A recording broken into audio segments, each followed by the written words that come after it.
Good morning Coffee Mates, good morning sa lahat po. So today's video, share ko lang po sa inyo yung mugs journey ni kape natin. Since yung kape natin is nasa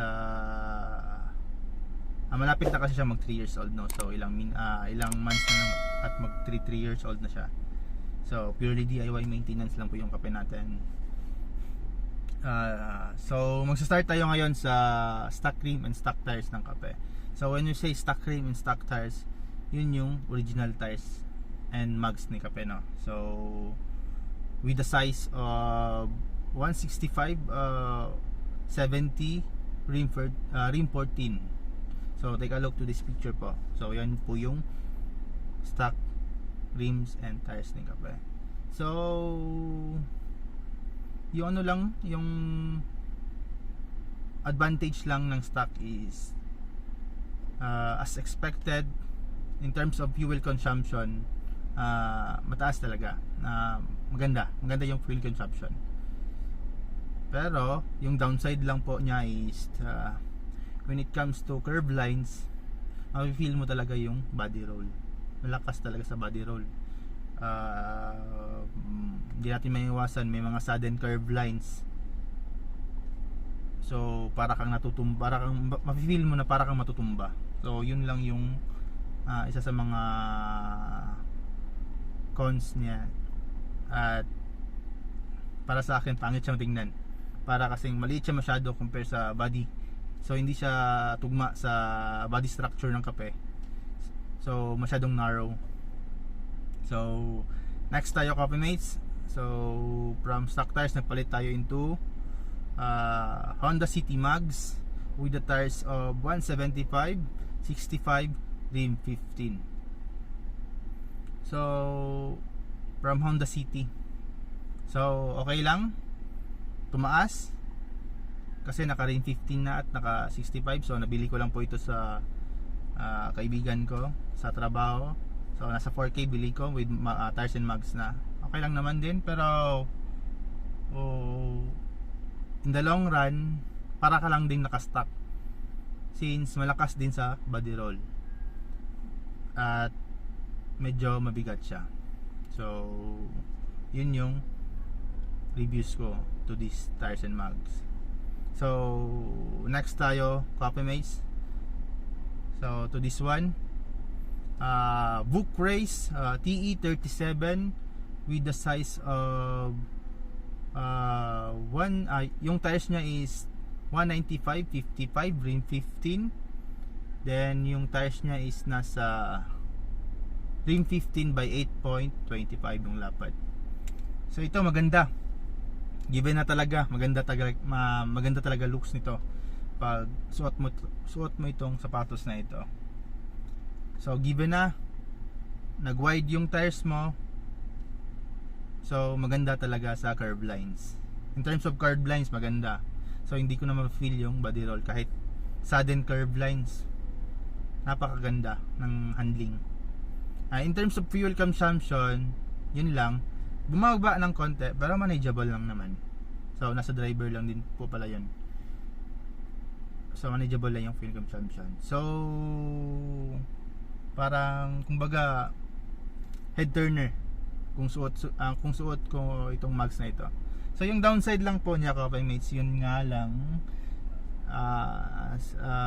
para sa akin na mahilig magpunta sa mga bukid-bukid, hindi siya advisable.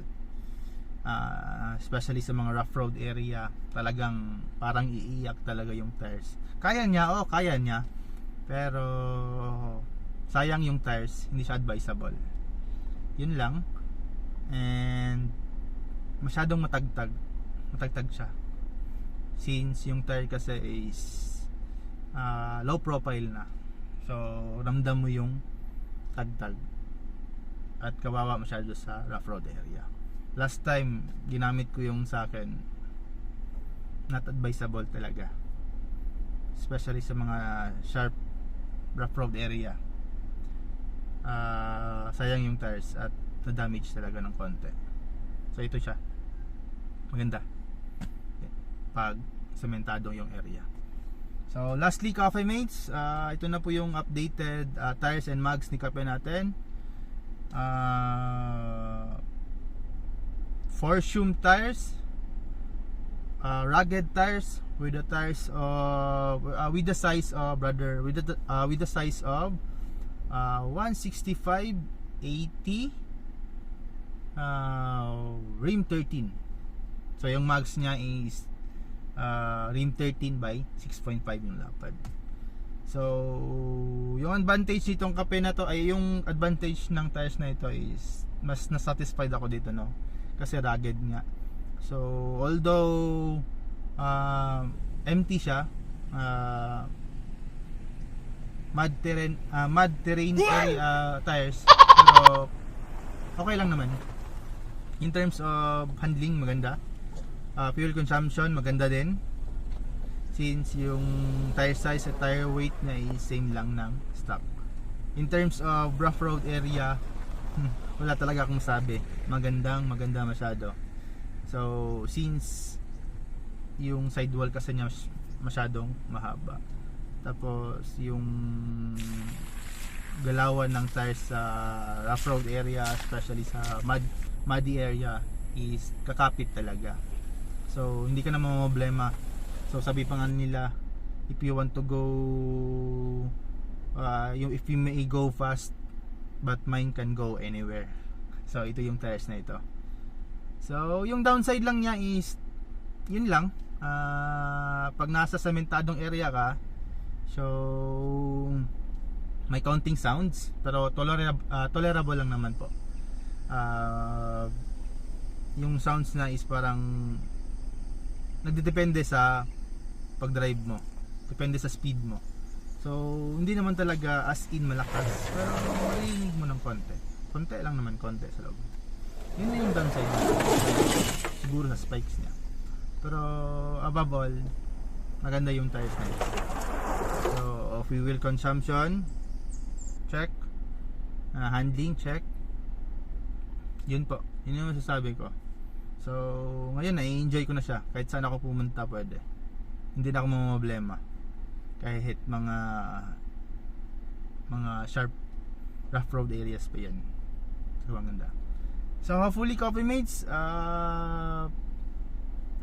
na-share ko yung reviews ko po regarding mags and tires, mags journey na kape na ko po, no? So sa lahat po, thank you so much, and sa lahat po nang nagsasubscribe at nagsusupport sa channel natin, thank you so much po lahat, Coffee Mates, and ride safe everyone. Thank you po.